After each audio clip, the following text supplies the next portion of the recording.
Okay, okay. What's making me laugh is the comments. Guys, I told y'all. Bathi, Clantis, uyacebana. Ucemamana kuzana to uphakela umthakathi. And I'm like, how many times have I come on here and I said to you, I'm a snitch. At least you got to see it in real time. That Uclentus was serious when he says he's a snitch. Ngiyacebana mina. Never come to me with a plot. Because if the plot is nefarious, oh, you told the wrong person. I ain't going to jail for you.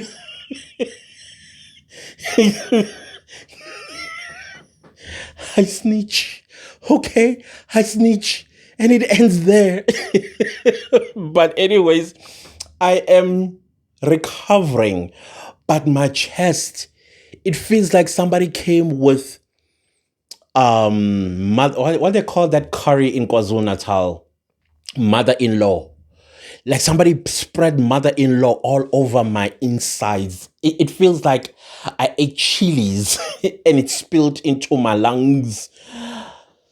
I'm unfit. I am so unfit. And I need to get back. Okay. All right. This is not about that. This is about some very important questions that were asked of me. Let's start with the Mugabe son. And I just won myself 1,000 rand, by the way, because when Bellarmine Mugabe was arrested, I said to somebody whom I took a bet with, I don't like betting, but Wang Forster, what you know? South Africa is a constitutional democracy. I was like, oh, you're right there. We are all equal, and he's going to go through the criminal justice system. He will be convicted, and he will spend time in jail. And I'm like, how is it going with his mother, by the way? Because there was never an extradition application from South Africa when she scoped and donored one of our own. She's a fugitive of law and she hasn't been to South Africa. By the way, she was born in Benoni. She's a South African or former South African girlie. She's never been here unless she gets snuck in and snuck out of the country. But what do you think was going to happen with her son? The son is, I said specifically, if I did not say it here as well, I said he's going to buy his freedom. Justice is going to be for sale when it comes to Bellarmine Mugabe. Our criminal justice system was sold for 600,000 rand and then off into the air and landed back home in Zimbabwe. Do you think that he is not going to come to South Africa? Would that pishy of a house in Hyde Park? No. He'll be back. Maybe this time he'll finish the job. I even heard some hem that the man that was alleged, is it alleged now?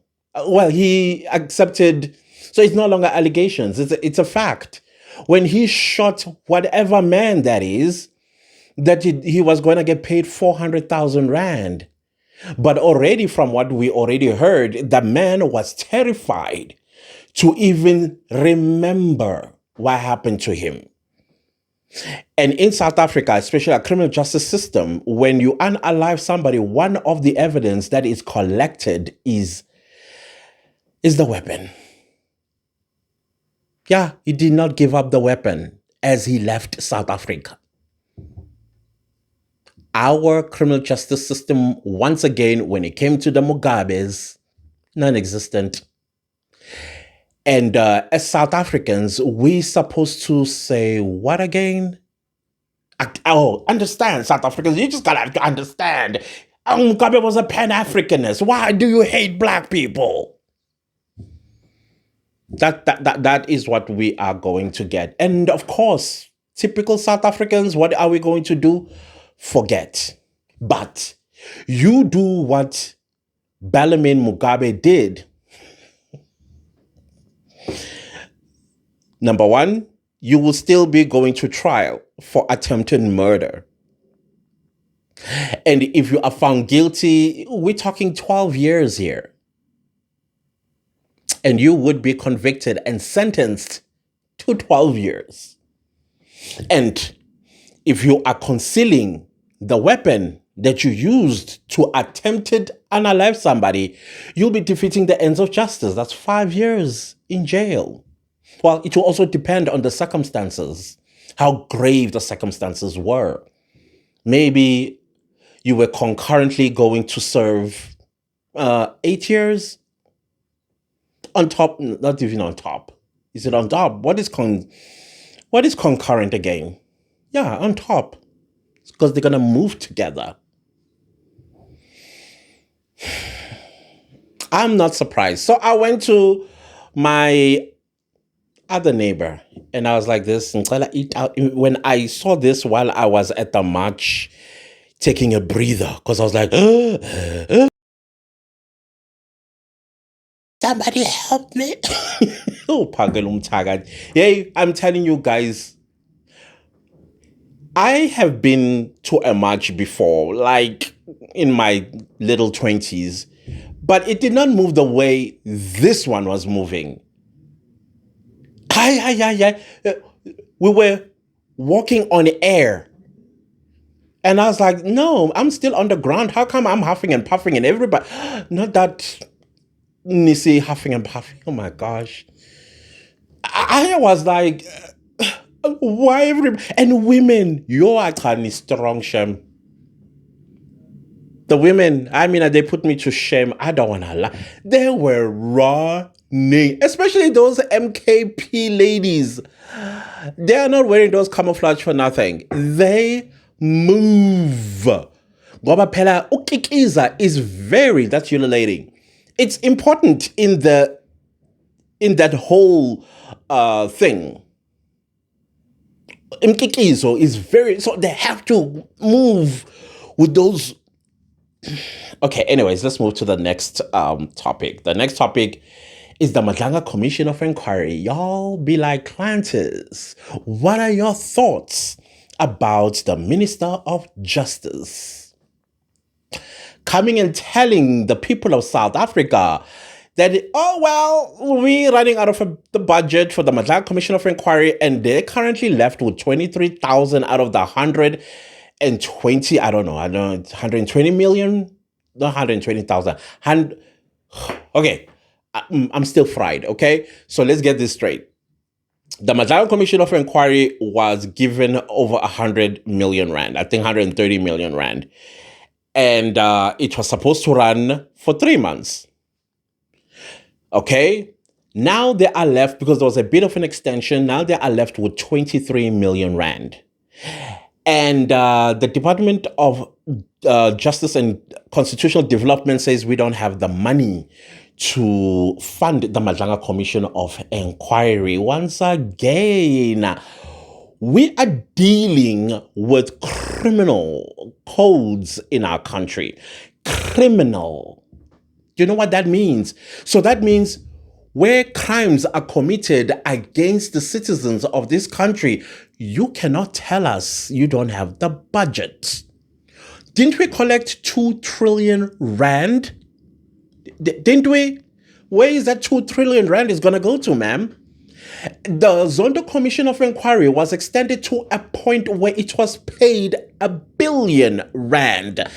And look where it has gotten us.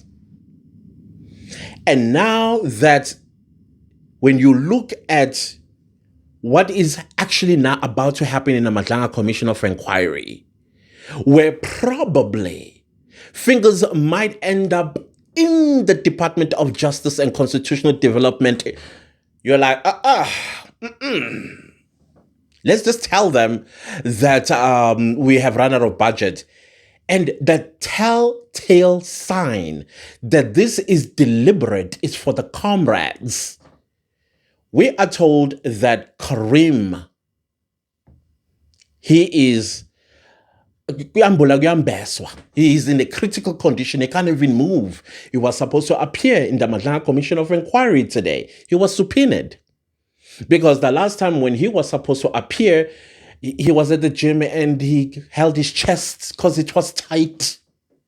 And he was taking, how convenient, because in that testimony of Mr. Karim, he was to implicate, oh yeah, I don't know who Morgan Maumela, Hangwani Maumela, not my nephew, I don't know him. Standing outside of his castle in Santon, Nabotibota Janet, suddenly, oh, he is the son of whoever. Listen, there's a link. This is Africa. And in an African culture, divorce? What is that? Because to prove that divorce doesn't exist in the African culture, especially, okay, let me just speak for Black South African cultures because I know it goes across the board. The fact that Maumela is not arrested, the fact that he was implicated, and the evidence we saw it being loaded into trucks wearing blue pajamas. Nesiphihli sendlu. But he's not explaining to us how did he get that, or how he amassed such wealth. To date, he was never, and I told you about those parliamentarians, guys. I told you. If you are seeking the truth and there's 2 billion rand that is missing in the Tembisa and there is a death that was caused because of the Tembisa hospital, you would have left no stone unturned. You would have had Morgan Maumela in parliament, sitting in the hot seat, getting cross-examined like all the other witnesses. But he didn't. You didn't also call Karim. You only went for the low-lying fruit, the small fish. Second evidence, Bran Mukhotsi, suddenly he doesn't want Advocate Charles Colson as evidence leader. So he's supposed to appear on, what's the date tomorrow? 30th. Is it tomorrow? Okay, my mind is still... On the 30th of April 2026, Mukhotsi is supposed to appear at the Majanga Commission of Inquiry, I guess, to conclude his testimony. But I think part of his testimony, Morgan Maumela, once again, might be, he might pop up. So was he told, guys, we are doing everything in our level, best to collapse the Majanga Commission of Inquiry? Oh, by the way, the Majanga Commission of Inquiry, after realizing that our metros and municipalities are rotten, they summoned, the Majanga Commission of Inquiry subpoenaed the city of Johannesburg to submit all tender deals and grants, etc., and so on. Where do you think that is going to lead? Is it not going to lead in the Luthuli house? Some people, who knows who they're protecting? Who are they protecting? We collected 2 trillion, well, we speak into existence. We collected 2 trillion. Is that how you pronounce it? Trillion rand. And you can't at least ask for 5 billion rand? Because this is tax I don't think any South African who wants the truth out and our criminal justice system cleaned will mind. It will be our money's worth. So the Majanga Commission of Inquiry, you're just going to let it collapse and let all the criminals to escape. accountability. Fellow South Africans, you need to vote this political party out of government. The only time we can get justice, like how Prince Mashele said, they might not get, well, he was specifically speaking about Cyril Ramaphosa. He might not get arrested now, but a different political party, when it takes over, he's going to jail. And you know what he meant by that also. He's not just going to be the only person that is going to go to jail. Him and all his cabal, all his connections, you name them.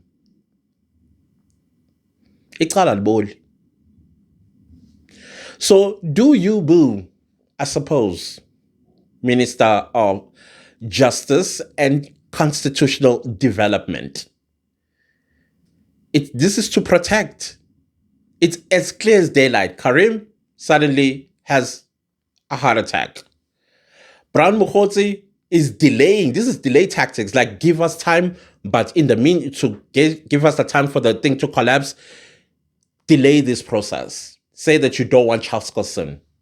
If Charles Colson is the evidence leader, then you are going to make a court application. And it's not even on an urgent basis. It's ordinary court's role.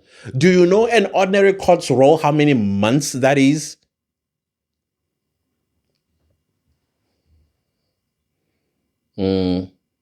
Wow. Well done, I suppose. Then the last one, I saw South Africans, you're losing it with Ronald Lamola. Well, here's a video of or what got South Africans up. Here we go.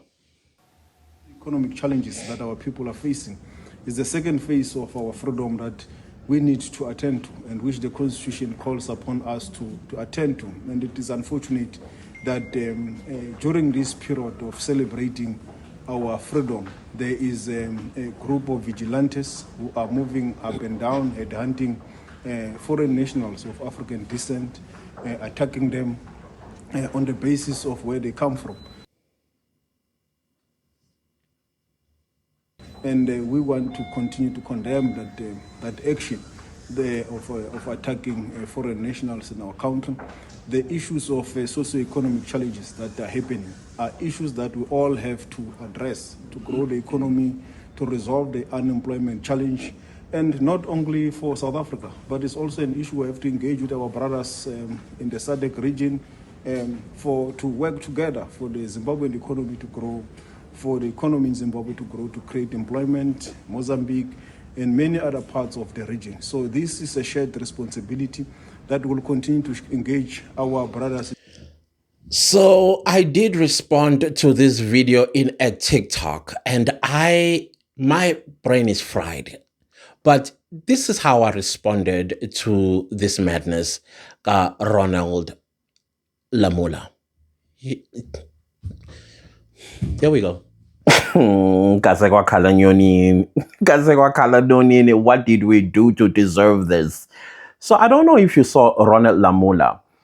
Well, he was addressing the immigration issue that they are dealing with.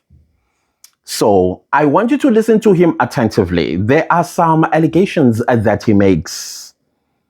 He's regurgitating his African brothers. Yeah, the ones that are unaliving our children.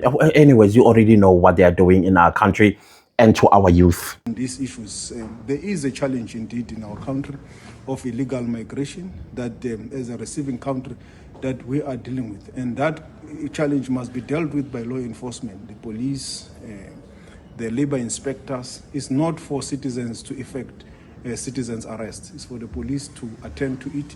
Where there is illegality, they must call the police to deal with it. Does it mean these police?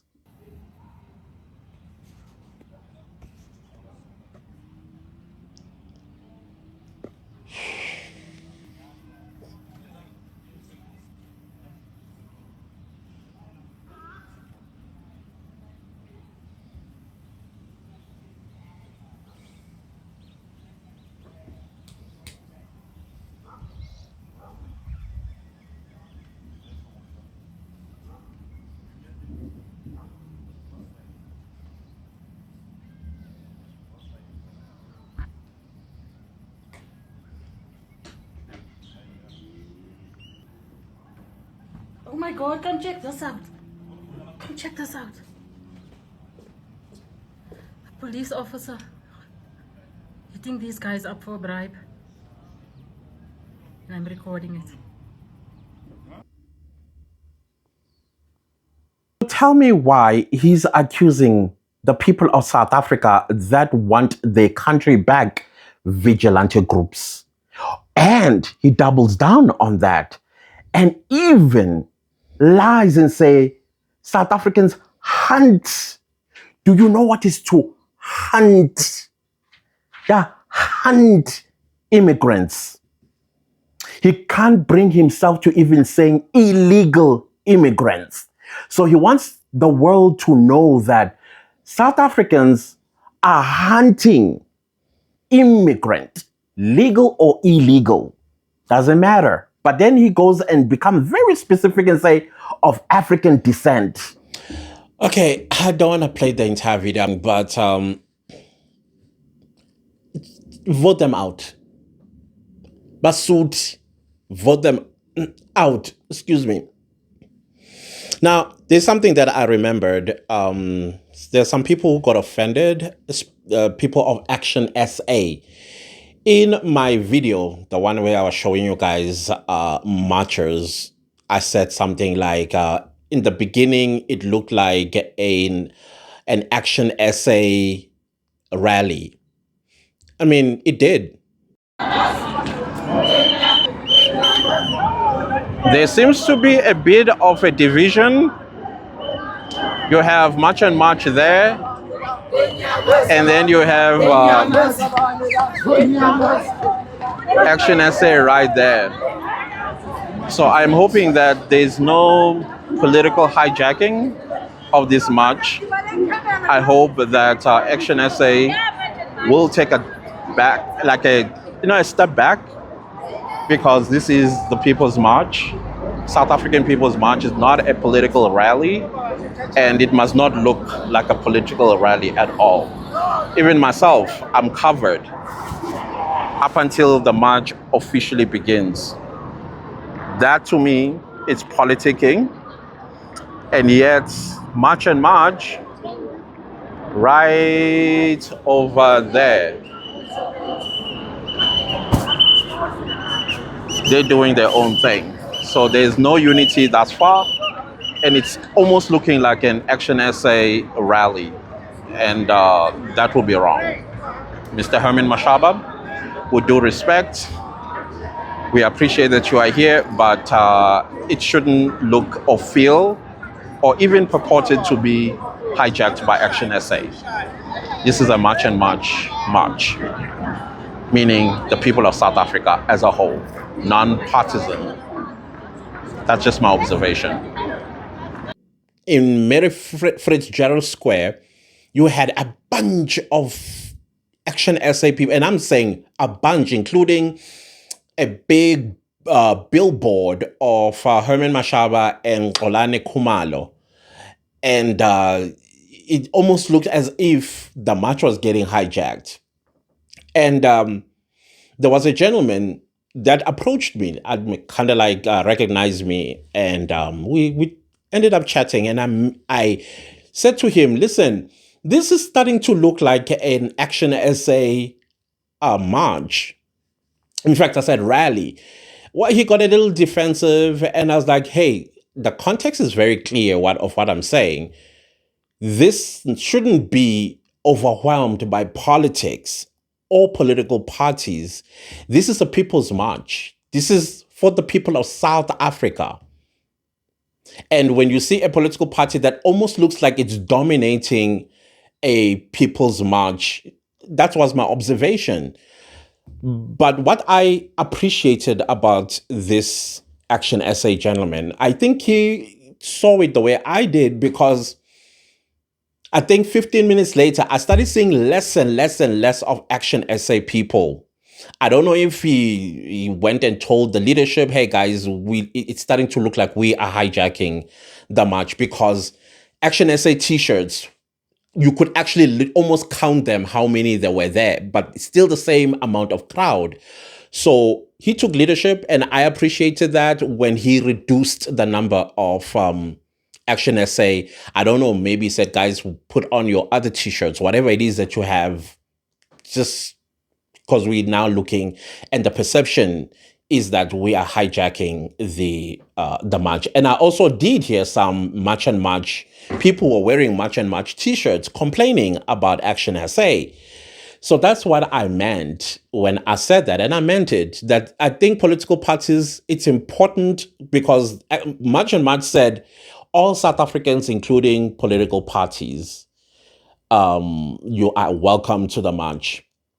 And I think this one, I think there was an overreach, in my opinion. I think it's good to because we see Action SA. I don't know how many times I've said thank you, Action SA, for showing up, but not like that though. To a point where it almost looks like you are taking over. But as you guys saw during the march, you saw a few Action SA people here and there. That's because that gentleman, I think, I don't know what he went and told the members. But I appreciated that. I really did. But what I said in the video, I meant it. Like, political parties, can we not do that? It's a South African thing, all of us included. I get the strategy. Oh, trust me, I get the strategy. But some things you just need to calculate before you actually jeopardize your position with South Africans. So I'm glad that an action was taken very quickly to neutralize my observation. So that's what I meant. I have no deals or issues about Action SA being part of the march. You are doing great for coming and showing support, but not like that. I don't know. Anyways, guys, please enjoy. What day is tomorrow? Why do I keep saying tomorrow? Today? What's the day today? Is it Wednesday? Thursday? I'm so disoriented. Okay, we had that so-called Freedom Day on Monday. Yeah, it's Thursday, I think, tomorrow. Yeah, anyways, thank you so much for making me laugh in the comments. And I remind you, I'm a snitch. I'll snitch on you.